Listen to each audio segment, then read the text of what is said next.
Welcome to Mershman Seeds Cup of Joe. On this episode, we've had some wild weather in the last week, including damaging hail. Ben talks about how to assess the severity of your crop damage from hail and the actions to take moving forward to promote crop health, along with tips on how to prevent weed pressure. Comment below to let us know how much rain you've had in your area. Hi, this is Joe Mershman. Welcome to Mershman Seeds Cup of Joe, episode number 47, season 3. Today we have Ben and Turk. Ben, what a weather change in the last week or so. Tell me some of the problems it's brought along. Yep, so with some much needed rain, we were sitting with 3 weeks of 90-degree weather, and even the areas that were wet dried out pretty quickly.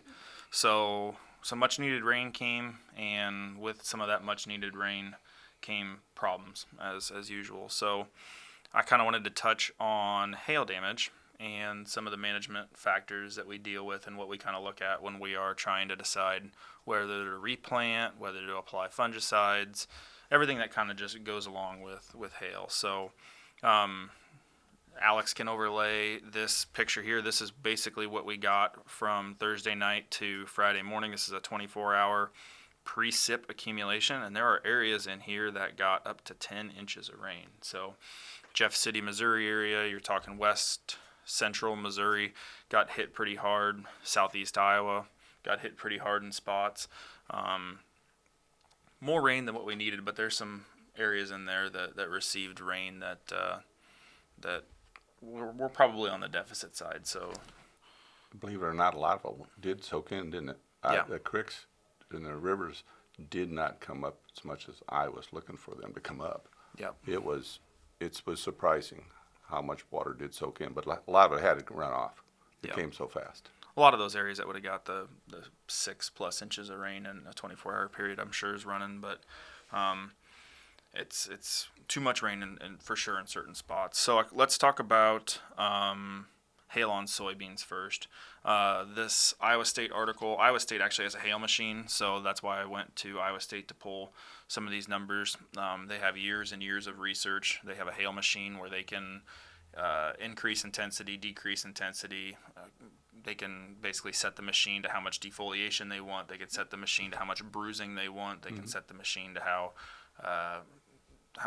fast they want a thin stand. So they have really nice research, and it's replicated because we can actually manage how hard we're going to be on the crops when we're looking at them. So if we talk about soybeans, they have a chart here on this IPM 00079. It talks about the different leaf stages that we're looking at with soybeans. So for the majority of our growing region that we're looking at right now, soybeans are probably from V5. On the replanted stuff or the late planted stuff, we're probably in V3 to V4.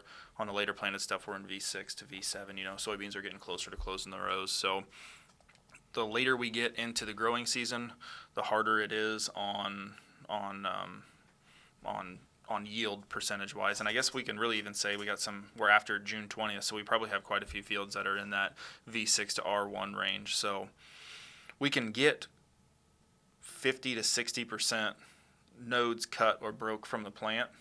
So we can get 50 to 60% defoliation, and even at that V6 to R1 stage, we're still looking at less than 20% yield loss. So it's not a huge deal right now, but what we have to pay attention to and what we have to look at and what experience has kind of taught me is when you go out to a field and there's absolutely just sticks out there, there's probably a lot of bruising going on those plants. There's probably a lot of exterior factors that are going on that may warrant a replant rather than just what this following what this chart here has. So anecdotally, I went on a hail replant when I was a younger agronomist, and I was going by the fact that we had regrowth coming after the fact.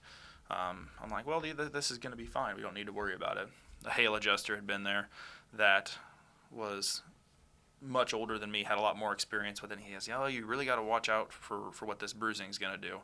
So the farmer took the hail adjuster's advice and replanted everything and left a strip. Well, where they replanted about the same time frame as where we are at now, they got 40 to 50 bushel soybeans. Where they left us a check strip.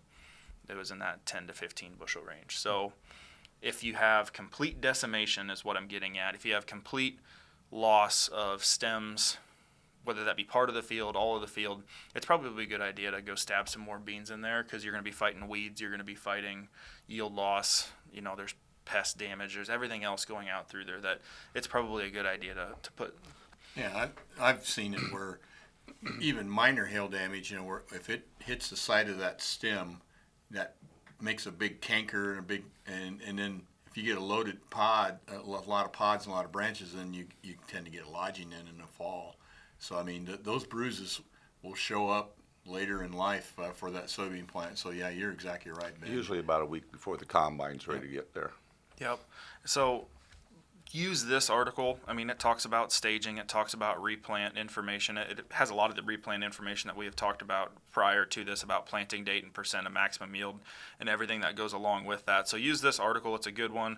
If you have light hail damage where there's just a little bit of leaf loss and things like that, this is a good article to definitely take a look at, to try to figure out if replanting is something that we need to take the time for and look at. The second one I wanted to talk about was corn. So this is IPM 00078 if you wanted to Google it. And here it kind of talks about similar replant decisions, percent of defoliation, and what that constitutes for yield. So for corn, we're in a little bit different box because it's getting really, really late to replant corn. Yeah. So a lot of the times this is an insurance claim. This is something that you're just going to let grow out, because there are areas, northwest Iowa in specific, and pocketed areas, it's not as widespread, but there are corn plants that don't have any leaves left on them. I've seen 2 or 3 fields in my travels earlier in the week from last week's storm. So if you have tattered plants, it's going to go through and talk about leaf area destroyed with vegetative corn growth and leaf area destroyed with reproductive corn growth is the chart here. That's really good. So we have a lot of plants that are probably in that V9 to V13 range, and if you follow the lines across, you can have 50 to 60% of the leaf area lost from that V9 area, and we're still not even close to 10% yield loss. So definitely work with that crop. One of the things in the article that it reads that constitutes what leaf area loss is on a corn plant, it's got to be dead. So when you're going out and looking at it 7 days later, it's got to be brown tissue. It's got to be areas that have fallen off to try to judge what that leaf area loss is. So a lot of times in light hail, you're going to have shredding effect, and sometimes the leaves will still stay green even though they're tattered or torn a little bit because of the wind and the hail that came in with it. So make sure you're doing a good job. You're looking at all of the leaves on that plant. You're not just looking at the lower leaves. You're not just looking at the uppers. Do a really good job trying to figure out where we're at, because more likely than not, unless it's all that's left out there is just sticks, the corn plant's going to be just fine. It also talks about a fungicide application is most effective 7 days after if you're going to be doing it. You're probably going to want to be using either a Strobe is the first call if you want to spend just a little bit of money on the product. A strobilurin style product at a 2 to 3 ounce rate is probably, always follow the label, but a strobilurin and a triazole are, you can get generics for a cheaper fungicide application, because what you're trying to do is if that ear leaf is out, you're starting to work on protecting where that ear leaf's at. So 90% of corn yield comes from its ear leaf and above. Hopefully we didn't damage that ear leaf too bad in this last round of hail, but it's something to definitely take a look at. And it goes through everything that I was talking about before on stand loss, if the corn actually snapped off because of hail, because corn is more resilient here than the soybeans are. You can see in the 2 different graphs. But stand loss on replant from previous episodes, it has all of that really, really good information in there when it comes to hail damage. Ben, I've got a question for you. There's a lot more Liberty or glufosinate being used on soybeans this year, mainly because of, more enlist acres and more flex acres. Go through the process now with all this rain and everything. There's going to be some folks that are going to be fighting tall water hemp. and Turk had a call on tall water hemp here not that many days ago. And, farmers are, some farmers have never used Liberty before, and it's not the same as Roundup. It's a different product. And then they're confused. Well, can you add Roundup to it? Can you add 2,4-D to it? Choline. So let's just talk about, you got tall water hemp. It's been raining. You couldn't get back in the field. What is the plan? I mean, what should you be doing to attack that tall water hemp? Because we've been out of the field for a week or whatever, and the weeds keep growing. Yep. They grow a couple inches a day, and then all of a sudden we got a mess. Yeah, weeds don't really care about what the weather does, do they? It seems like they keep on growing. So let's talk about what Liberty is. Liberty is a contact killer, so it falls in the same class of chemistry as paraquat. It falls under the same class of chemistry, or the same style of killing. It's not the same class of chemistry. It's a contact killer, so it's like paraquat, it's like Basagran. You have to completely cover every active growing point on that weed, whether it be water hemp or mare's tail. You have to hit every actively growing weed. So what does that take? It takes more water, and it typically takes more pressure. You're trying to fog in, for lack of a better term, you're trying to fog in that product to get a maximum use rate. Whatever you're trying to get the maximum use rate to cover each and every active growing point on that plant. And if you miss one growing point, the weed comes back. That's absolutely correct. Yep. And that's the challenge. As you get taller water hemp, it's hard to get those bottom nodes, right? Correct. Okay, so you have that situation. What would be the best way to attack a tall water hemp plant? Well, you have two different ways. In list 3, let's take in list 3. Okay, yep, let's take in list 3. You have two different options. If you own your own sprayer and you can get over the acres twice in the next 7 to 10 days, you can hit that product with, you want to make sure you're using your Liberty correctly, so you're using 20 gallon of water, you're using 3 pounds of AMS. That's the mixing instructions. Yep, those are the mixing instructions. Water first, AMS. Yep. Mix it all up. AMS, condition the water. That's going to condition the water and get all those things that affect the herbicide under control. Yep. And then you're going to choose your use rate. So if you're going to go out 7 to 10 days apart, according to Jason Norsworthy, and I think this still holds true, 22 ounces of Liberty 7 to 10 days apart will kill just about anything. Because what you're doing is you're making sure you get every growing point both times. And if you wait till you see how that water hemp is recovered or the mare's tail is recovered, it's too late already.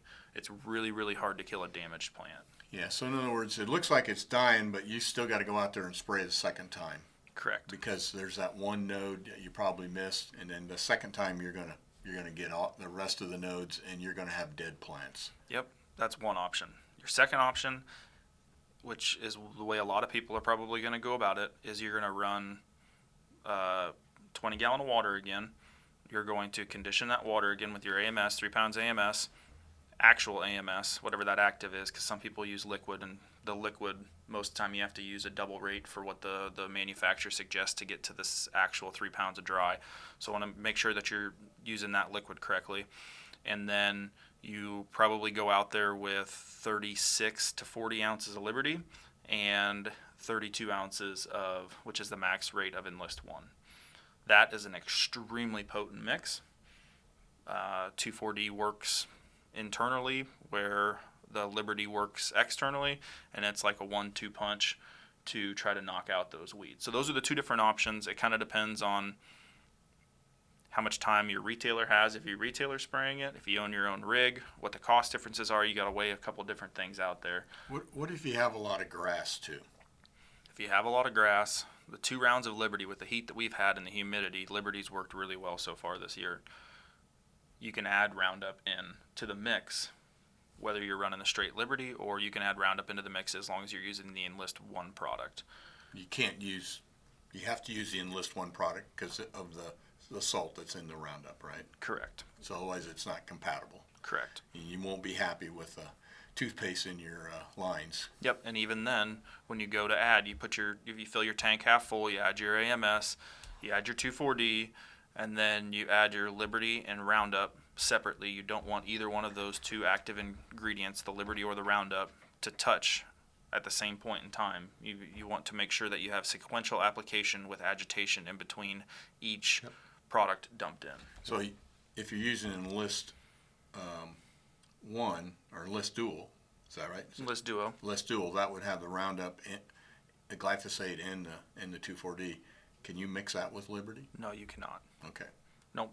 Those two products, the Enlist Duo and Liberty, do not mix. So that's if you want the most flexibility and the most diversity with however you want to be put in the tank, the Enlist 1 product is that product where you can mix the Roundup, the Liberty, all of your other. If you want to add another set of residual herbicides in there, the Enlist 1 has the most options. But you don't dump it in all at once. You put one product at a time, completely mix it into the water solution, and then the next product completely mix it in, and then the third product. Correct. And then you'll have some good success. And of course, a good jar test is not a bad idea, right? That is correct.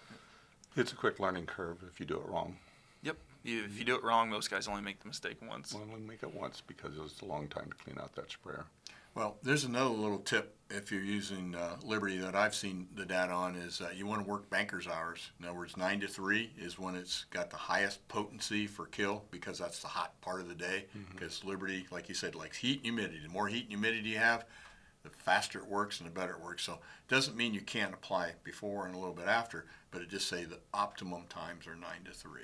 Yep. That's what I've read. So I use Liberty at home and works quite well for grass and broadleafs and around the garden and whatnot. I use it because if I'm a little bit off target, I don't kill the plant next to it, which might be a plant I want to keep. So because you don't cover it. Yep. And we had absolutely great weather conditions 2 weeks ago. The past 2 weeks, maybe in the past 3 weeks, and Liberty has worked really, really well. Even Roundup and 2,4-D we've seen excellent kills on our first round post. So some folks are mixing Roundup or on the LLGT 27s are mixing the Roundup and Liberty together and going out and spraying and having pretty good success. Yep, that's always been a program. I mean, that's a little bit older program, and we've had weed scientists come in and talk to a bunch of farmers about what that does and what the advantages are, if there is antagonism and what that antagonism is. Yes, even if let's say there is a little bit of antagonism with the Roundup and Liberty, it still isn't enough to discount the portion of why you have the Roundup in, because the Roundup's working on the grasses, the Liberty's working on the broadleaves, and it's still an excellent option. And when we're saying Roundup here, we're really talking about glyphosate. Yep, glyphosate, glufosinate, and Roundup 2,4-D. is the kind of the new generic term for all glyphosate. Glyphosate, yeah. Yep, just like Kleenex. Yep. Turk, what do you have for us today? Well, the first day of summer, brought a lot of volatility to the weather and also to the markets. Markets have, just like we've been talking, is up and down and up and down and wild. And a lot of people thought that all this rain coming through would really cause the markets to take a big drop, but it hasn't. They've been just kind of hanging in there in much narrower range than most people have predicted. But we're still focused on weather and where we go from here. That first week of July, second week of July, when the corn is pollinated, is going to be a huge time for the market, for the corn market, and of course the bean market needs a rain in August, and so we're still a little bit too far out to break these markets down, and I think the trade's showing that they're not willing to throw the towel in on these. This crop's not made yet, I guess is what I'm saying. We've had the drought monitor come out, and it's a big area. I think next week's drought monitor is going to show a big improvement across the state of Iowa, but large portions of corn growing area are still very, very short.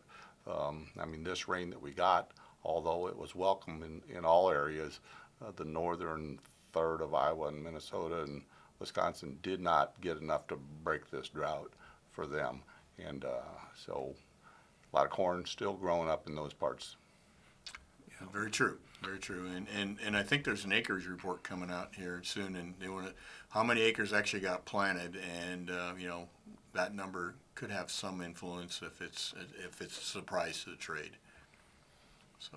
Yeah, but one last thing, when we were talking about 2,4-D, and this follows into the same effect for dicamba. I know we've said it before, but if you're using products to kill volunteer corn, there is antagonism with Group 4 growth regulators and volunteer corn killers like Select Max and Fusilade and like Assure 2 products. Make sure that if the corn is getting to any height, which it is at this point in time, you're talking volunteer corn that's close to a foot tall, maybe even 18 inches at this point, you want to make sure that you increase that rate by 50%. So if it's a 6-ounce rate, go to a 9-ounce rate. If it's a 9-ounce, depending on the poundage, if it's a 9-ounce rate, go to like a 15-ounce, just to make sure you're getting the corn To killed. help offset that antagonism a little bit. Yep. Okay, well, that's great. Now, this week I'm going to surprise you because I'm not going to give a corny joke. Don't fall off your chair there, Turk. I'm going to, Kent Muntz, one of our regional managers, passed on the old farmers' advice. Old farmers, pretty wise people, So I'm going to read down the litany of things an old farmer, I don't know who the author is, but old farmer's advice. And I'll just read down the different things that he recommends. Your fences need to be horse-high, pig-tight, bull-strong. Keep skunks and bankers at a distance. Life is simpler when you plow around the stump. A bumblebee is considerably faster than a John Deere tractor. Words that soak into your ears are whispered, not yelled. Meanness don't just happen overnight. Forgive your enemies. It messes up their heads. Do not corner something that you know is meaner than you. It don't take a very big person to carry a grudge. You cannot unsay a cruel word. Every path has a few puddles. When you wallow with the pigs, expect to get dirty. The best sermons are lived, not preached. Most of the stuff people worry about ain't never gonna happen anyway. Don't judge folks by their relatives. Remember that silence is sometimes the best answer. Live a good and honorable life. Then when you get older and think back, you enjoy it a second time. Don't interfere with something that ain't bothering you none. Timing has a lot to do with the outcome of a rain dance. If you find yourself in a hole, the first thing you do is stop digging. Sometimes you get, and sometimes you get got. The biggest troublemaker you'll probably ever have to deal with watches you from the mirror every morning. Always drink upstream of the herd. Good judgment comes from experience, and a lot of that comes from bad judgment. Letting a cat out of the bag is a whole lot easier than putting it back in. If you get to thinking you're a person of some influence, try ordering someone else's dog around. Live simply, love generously, care deeply, speak kindly, and enjoy the ride. Don't pick a fight with an old man. If he's too old to fight, he'll just shoot you. Well, there you have it for this week. I hope some of the information we gave you will help your operation, and hope that you and your family are healthy and happy. And as always, thank you for your business, and we'll see you next week.